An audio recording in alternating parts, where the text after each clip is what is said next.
Hello guys, मेरा नाम हसनैन खान है। आप देख रहे हैं कंपैरिजन टीवी। इस वक्त पाकिस्तान और इंडिया की जिस तरह के हालात हैं, क्या इंडिया और पाकिस्तान की जंग के जिस तरह के हालात अभी ख़त्म हुए, क्या जंग होनी चाहिए या जंग के बगैर अमन से मसाइल का हल हो सकता है? आप क्या समझते हैं, जंग होनी चाहिए या जंग के बगैर मसाइल हल हो सकते हैं? देखिए, कभी कभी तो अपनी इमेज बिल्ड करने के लिए, क्योंकि जिस तरह की कंडीशन अभी तक हमारे लिए इंडिया ने क्रिएट कर दी थी, उसके लिए तो ज़रूरी हो जाता है कि भाई कभी आप अपनी ताकत का मुजाहिरा भी करें। क्योंकि अगर सामने वाला मुस्तकिल वार करता रहे, मुस्तकिल आपको प्रोवोक करता रहे, मुस्तकिल आपको इश्तियाल दिलाता रहे और आप अपनी तरफ से जवाब न दें, तो ये आपकी कमज़ोरी और मजलूमियत में भी तस्वुर किया। इस पे क्या कहेंगे? इंडिया की जानिब से ये बात की जा रही है कि पाकिस्तान के अंदर टेररिस्ट कैंप बने हुए, दहशतगर्दों को तरबियत दी जाती है और दहशतगर्द यहाँ से इंडिया के अंदर जाके फिर वो हमले करते हैं, मासूम लोगों को मारते हैं।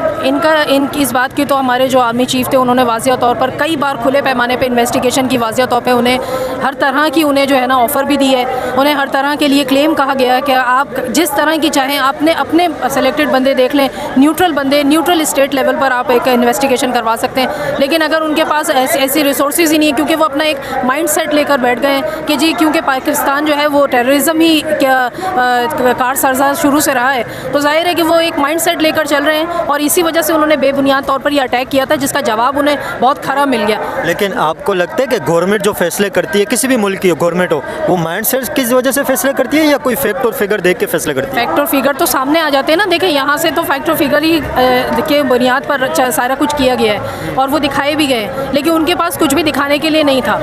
Shame on their media, shame on their state level government, क्योंकि जिस तरीके से उन्होंने अपनी आवाम के साथ खेला है, मुझे तो सबसे ज़्यादा मजलूम उनकी आवाम लग रही है। क्योंकि आप जिस बात की बात कर रहे हैं कि जंग होनी चाहिए या नहीं होनी चाहिए, इस तरह के लोगों में तो एक मामूली पटाखा भी नहीं फटना चाहिए इनके मुल्क में, क्योंकि ये इतनी कमज़ोर गवर्नमेंट रखते हैं कि जिनको बिल्कुल लीडरशिप का बिल्कुल अलिफ का बे नहीं आता। यहाँ तो माशाल्लाह लीडरशिप की बात अगर करें तो 2014 से अभी तक वहाँ पे नरेंद्र मोदी जी की गवर्नमेंट है, तो लीडरशिप है, तो वहाँ पे गवर्नमेंट है ना। अब ये तो एक हकीकत है, रियलिटी है, इसे कौन डिनाई कर सकता है? रियलिटी तो ये, लीडरशिप तो है इंडिया में। रियलिटी तो ये भी है कि उन्होंने एक अटैक किया, सीज़ फायर किया गया, लेकिन उसके बावजूद डोनाल्ड ट्रंप की तरफ से जो है वो एक अनाउंसमेंट हुई, उसके बावजूद उन्होंने उस चीज़ की पासदारी नहीं की, उसकी कंप्लाइंस नहीं की। ये भी एक रियलिटी है। ये भी रियलिटी है कि उन्होंने बच्चों को टेररिज्म के नाम पर बच्चों पर हमला भी किया, उन्होंने इस चीज़ के नाम पर जो है यहाँ पर बड़े बड़े ड्रोन्स भेजे। लेकिन ये भी एक रियलिटी है कि उसके बदले में, उसके रिस्पॉन्स में उनको 12 दफ़ा जबकि रोका गया, कहा गया कि आप ये ना करें, क्योंकि इसका जो खमियाजा है वो आपकी आवाम को भुगतना पड़ सकता है। रियलिटी ये भी है कि हमारी पाकिस्तान आर्मी ने, हमारी एयरफोर्स ने इस बात का भी ख्याल रखा कि उनके सिविलियन सोसाइटी में किसी किस्म की बॉम्बिंग, किसी किस्म के मिसाइल्स ना छोड़े जाएँ। ये भी एक रियलिटी है कि अगर वाकई में पाकिस्तान टेररिस्ट होता तो वो सबसे पहले अटैक ही उनके, जैसे यहाँ पर उन्होंने बहावलपुर और सिविलियंस पे किया, वो सबसे पहले अटैक ही उनके सिविलियंस पे करता। लेकिन थैंक्स टू आवर पाक आर्मी, थैंक्स टू आवर कि हम ब्लेस्ड हैं, इतनी अच्छी गवर्नमेंट रखते हैं और इतनी अच्छी आर्मी फोर्स रखते हैं। Thanks to all. बहुत शुक्रिया। आप क्या कहेंगे, इंडिया पाकिस्तान के हवाले से क्या जंग होनी चाहिए या अमन से सारे मसाइल हल हो सकते हैं? अस्सलाम वालेकुम। मैं तो ये कहना चाह रही हूँ कि अमन होना चाहिए, क्योंकि उसको हमारे पाकिस्तान ने थोड़ा सा सबक सिखा दिया है, उसके लिए बहुत है। अगर वो ये चाहता होगा कि मैं जंग करूँ या मैं इनके साथ लड़ूँ, तो फिर हम मुकाबले के लिए हवाम भी तैयार है और हमारा पाकिस्तान का एक एक बच्चा हमारी आर्मी के लिए हम साथ देंगे, उनके साथ जंग भी करेंगे। जो हमसे हुआ वो हम अपनी आर्मी के साथ खड़े होंगे। नहीं, आपको लगता है कि जंगों से मसाइल हल हो सकते हैं या जंगों से किसी भी मसले का हल निकलता है? चाहे कोई भी मसला हो, कोई भी मसला हो, जंग से मसले का किसी का भी हल निकले? जंग से मसले का हल नहीं निकलता।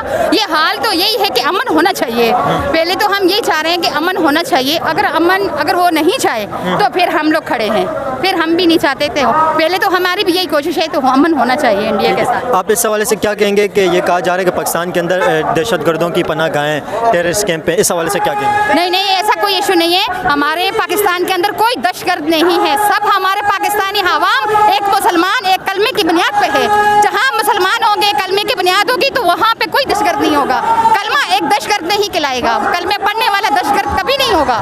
वो जो कलमा पढ़ने वाला होता है वो एक मुसलमान है, वो कभी दहशतगर्द नहीं है। तो हमारा हिंदू के साथ लड़ना फर्ज है, हमारा जंग लड़ना हमारा हक है, तो हम लड़ सकते हैं। लेकिन वहाँ पे ये जो सारा मामला शुरू हुए, ये जितने भी हालात ख़राब हुए, जंग तक माहौल पहुँचा है, तो ये सारा पहलगाम अटैक की वजह से हुआ है। वहाँ पे जो इनोसेंट हिंदुओं को मारा था, आम जो शहरी थे, उनसे पूछ के मारा था कि आपका मज़हब क्या है। फिर जो हिंदू थे, ख़वातीन को और बच्चों को अलग किया, जो हिंदू थे उनको मार दिया, कत्ल किया। इस हवाले से क्या कि पहलगाम जो इंसिडेंट हुए, ये हम इंडिया को पैगाम देना चाह रहे हैं। देखें कि हमारे मुसलमान अगर इंडिया में है तो महफूज नहीं है।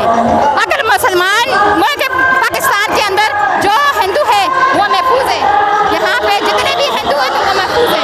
पाकिस्तान के वहाँ पे कोई बंदा महफूज नहीं है। और इंडिया को चाहिए कि हमारे पाकिस्तान के मुसलमानों के साथ, वहाँ पे जो पाकिस्तान में रिहायशी रहते हैं ना, उनके साथ अच्छा बर्ताव करें और अच्छा रहे। लेकिन ये देखें ना, जब पाकिस्तान और इंडिया अलग अलग हुए थे, सेपरेशन हुई थी, उस वक्त इंडिया के अंदर मुसलमानों की तादाद कम थी। अब इंडिया के अंदर मुसलमान बढ़ गए, लेकिन पाकिस्तान में हिंदू 2% से भी कम रह गए। इस सवाल से क्या कहेंगे? हम तो ये चाह रहे हैं, जब पाकिस्तान बना था, हिंदुओं की तादाद यहाँ पे 18 से 20% थी। देखिए हम ये चाहते हैं कि वहाँ पे अगर मुसलमानों की तादाद ज़्यादा हो गई है तो अल्लाह का शुक्र, अल्हम्दुलिल्लाह हमारे कलमे की मजबूत हो गया है, हमारा कलमा ज़्यादा हो गया, मुसलमान ज़्यादा हो गए, तो वो काफिरों की तरफ नहीं जा रहे। पढ़ी लिखी नॉलेज है उनको पता है इस्लाम पे सब कुछ कायम है, हिंदू कुछ भी नहीं है, काफिर तो काफिर है ना। लेकिन यहाँ पे हिंदुओं की तादाद कम हुई है, तो कोई वजह तो है ना हिंदू यहाँ से कम हो रहे हैं। तो मुसलमान जो है वो इस टाइम तबलीग करते हैं, घरों घर जाके पैगाम देते हैं कि इस्लाम जो है वो एक मुसलमान के लिए बेहतर है। वो जो हिंदू बुत परस्ती करते हैं, हिंदू बुतों की पूजा करते हैं, वो उनके लिए वो कुछ भी नहीं है। मगर उनको ये सबक सिखाया गया है, बताया गया है कि सब कुछ है, बुनियाद सब कुछ इस्लाम की है, कलमे की है। तो इसलिए वो हिंदू कम हो गए हैं, जो हिंदू है वो मुसलमान हो के हमारे मुसलमानों में आ रहे हैं। लेकिन आप समझते हैं कि सिंध के अंदर जो ख़वातीन के साथ, जो लड़कियों के साथ जुल्म किया जाता है, उनको हिंदू लड़कियों की मैं बात कर रहा हूँ, उन्हें उठा के ज़बरदस्ती उनकी 50-50, 60-60 साल के बुढ़ों के साथ शादी कराई जाती है। फिर आप इस अमल को बेहतर समझते जो हिंदू लड़कियों के साथ इस तरह होता है? नहीं, हम तो ये चाहते हैं कि जो अगर फोर्सफुली उनका रिलीजन चेंज किया जाता है। हमें जो इस तरह का जो माहौल हो रहा है, वो तो एक देखे पाकिस्तान या गवर्नमेंट को तो इस चीज़ का इल्म नहीं होता कि ये इस तरह का माहौल चल रहा है।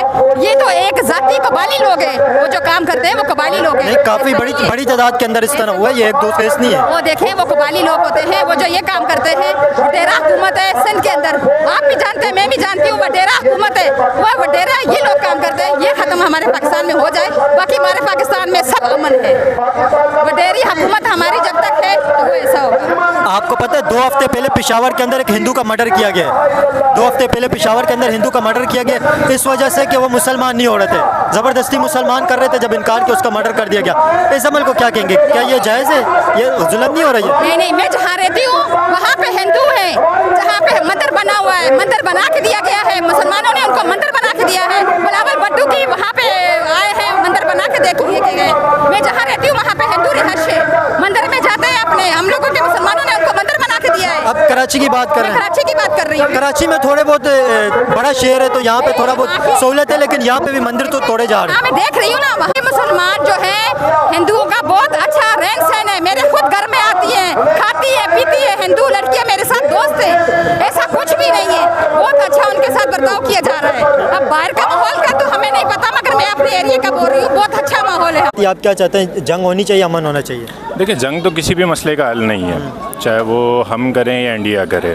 ठीक है, जंग सिर्फ एक मुल्क में नहीं लगती। ठीक है, अगर जंग होती है तो नेबरिंग कंट्रीज़ भी डिस्टर्ब होती हैं उससे, तो जंग किसी भी मसले का हल नहीं है। मतलब आप क्या चाहते हैं, जंग नहीं होनी चाहिए? नहीं होनी चाहिए जंग तो नहीं। आप पहलगाम जो अटैक हुए, पहलगाम अटैक के अंदर जो 26 लोग जो मारे गए हैं, शहीद हुए, उनके हवाले से क्या कहेंगे? देखें, पहलगाम अटैक जो इंडिया में हुआ है, इंडिया के पास कोई प्रूफ नहीं है। ठीक है, बकौल इंडिया के पाकिस्तान से दहशतगर्द आए। मतलब आप क्या चाह रहे हैं, क्या सबूत होना चाहिए? सबूत किसी भी चीज़ का, कोई भी मुँह ज़बानी पे आप कैसे यकीन करेंगे? अब इंडिया बोल रहा है पहलगाम पाकिस्तान ने किया, कोई प्रूफ दिया उन्होंने? हालांकि वहाँ पे उनकी चौकियाँ हैं, रेंजर्स है, आर्मी है, उसके बीच में अटैक करके वापस आना कोई आम बात तो नहीं है। अब देखें जो कश्मीर है, बहुत बड़ी जगह है कश्मीर, तो वहाँ पे हर चौक पे, हर घर पे, हर जगह पे तो आर्मी नहीं होती है ना। देखें आप ये चीज़ सोचें ना, हर जगह पे तो नहीं होती है। आप पहलगाम की बात कर रहे हैं ना, पहलगाम बहुत सेंसिटिव एरिया है। ठीक है, टूरिस्ट है। ठीक है, वो सेंसिटिव एरियाज़ हैं। सेंसिटिव एरियाज़ में सिक्योरिटी टाइट होती है, और उनकी सिक्योरिटी थी वहाँ पे। सिक्योरिटी क्यों हटाई? ये इंडिया का अपना किया धरा है कि ब्लेम पाकिस्तान पे करें। आप क्या समझते हैं कि ये इंडिया ने खुद किए हम इंडिया ने खुद किया है। इंडिया अच्छा चले मुझे ये बताएं, इंडियन गवर्नमेंट अपने शहरियों को क्यों मारेगी? सर, कोई गवर्नमेंट क्यों चाहेगी कि मैं अपने शहरियों को मर्डर करूं? गवर्नमेंट इसलिए चाहेगी, इलेक्शन का टाइम करीब है।